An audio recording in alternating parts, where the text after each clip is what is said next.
ایران امریکہ کشیدگی ہو گئی. آبنہ ہرمز بند ہونے سے کراچی پورٹ اسپیشل ٹرانسشپمنٹ میں اضافہ ہوا ہے. یہ کیسے دیکھتے ہیں آپ اس کو، اور کیا پاکستان مستقل ٹرانسشپمنٹ ہب بننے کی صلاحیت رکھتا ہے؟ جی thank you very much for inviting me.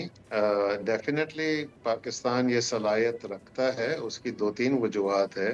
Number one, ہم آلریڈی کنٹینرائزڈ کارگو کو 1990s سے ہینڈل کر رہے ہیں، اور اس وقت ہم سالانہ قریب 3.8 ملین ٹی ای یوز یعنی کہ 20 ایکویولنٹ یونٹس ہینڈل کر رہے ہیں.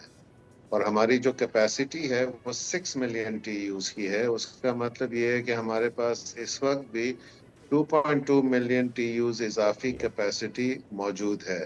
ہمارے پاس 4 کنٹینر ٹرمینلز ہیں پاکستان کے اندر، اور چاروں بہت ہی جدید ہیں. ان کی ایکوپمنٹ بہت اچھی ہے، اور ہمارے پورٹس کے اندر بھی کیپیسٹی ہے جہازوں کو لانے لے جانے کی بہت آسانی سے. سبسکرائب کریں اور بیل دبائیں تاکہ کوئی خبر رہ نہ جائے.